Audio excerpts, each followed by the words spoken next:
오늘 첫 강좌는 베스트셀러 작가 최 사장을 만납니다. 그래서 오늘 제가 준비한 강의는 뭐냐? 시대의 흐름과 콘텐츠의 변화라는 제목으로 준비했고, 시대 변화를 초점으로 해가지고 좀 말씀을 드리려고요. 세상에는 무수히 많은 콘텐츠가 지금 쏟아지고 있지 않습니까?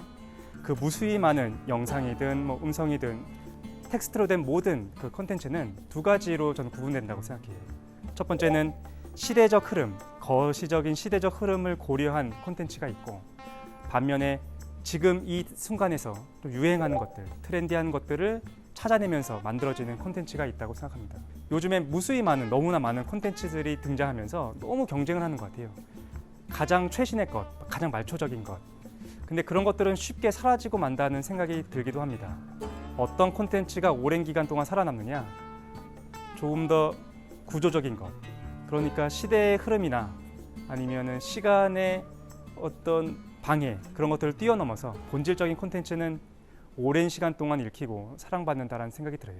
그래서 오늘 우리는 그 시대, 도대체 여기서 말하는 그 시대를 반영한 콘텐츠가 무엇인지, 거대한 시대 안에서 어떤 나의 콘텐츠를 만들어내고 싶으신 분들도 있을 것 같아서 지금부터 제가 드리는 팁, 세계의 구조에 대해서 귀를 좀 기울이시면 좋은 정보, 그리고 내 안에 담겨있는 콘텐츠를 어떻게 표출할 것인가에 대한 좋은 팁을 얻을 수 있을 거라고 생각이 듭니다.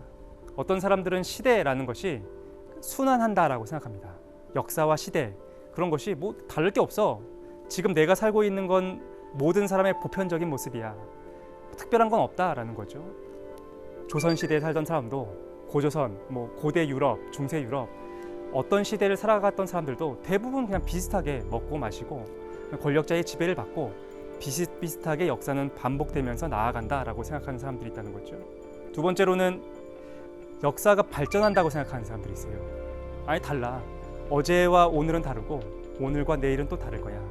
그리고 역사라는 것은 하나의 방향성을 가지고 계속해서 점진적으로 나아간다. 역사라는 것은 후퇴하지 않아. 아주 미시적인 측면에서 보면 잠깐 잘못될 때도 있지만 계속해서 나아간다라고 믿는 사람들도 있다는 거죠. 이걸 진보적 역사관이라고 합니다. 오늘은 우리는 하나에 집중할 겁니다.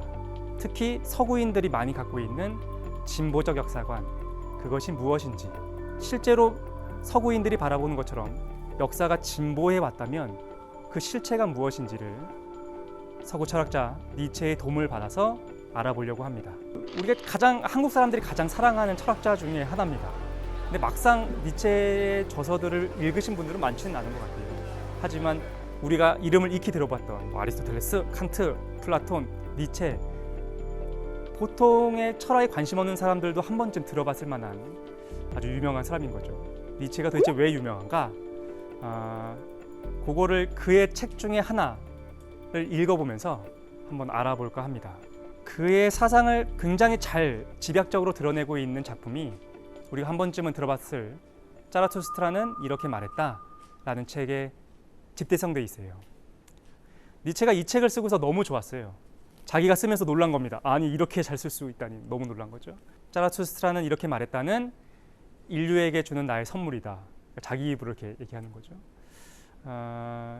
그리고 실제로 당시의 사람들은 이 책에 관심을 기울이지 않았어요. 니체는 실망했죠.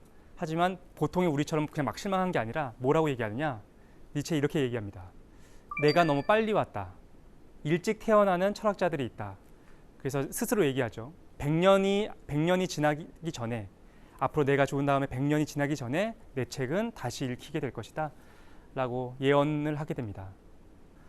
오늘 우리가 같이 한번 읽어보려고 하는 챕터는 정신의 세 가지 변화에 대하여 라고 하는 챕터인데 세 번째 챕터입니다. 그리고 이 챕터를 요 세 번째에 넣었다라는 것은 그냥 단지 우연은 아닌 것 같아요. 그래서 이 챕터를 오늘 같이 읽어볼 겁니다. 결론이 되게 단순해요. 어떻게 되어 있느냐? 정신의 세 가지 변화에 대하여 정신이라는 것이 있다는 거죠. 두 가지 측면에서의 정신이 있을 거예요. 첫 번째는 그렇지, 인간 몸속에 있는 이 정신, 요거는 개인적인 정신인 거죠. 근데 두 번째의 정신도 있습니다. 어떤 거냐면 시대라는 정신, 인류라는 거대한 정신도 있지 않겠습니까? 예를 들면 우리의 문화, 우리가 만들어낸 법, 이런 거는 개인적인 정신이 아니라 인류라는 전체 시대적인 정신인 거죠. 어쨌든 그 정신, 개인적이든 시대적이든 정신이라는 게 있었어. 근데 그 정신이 세 가지 변화를 일으켰다라는 게 이 책에서 말하는 겁니다. 고전을 직접 우리가 같이 읽어보는 것도 의미가 있는 것 같아요. 그래서 정신의 세 가지 변화에 대하여 읽어보겠습니다.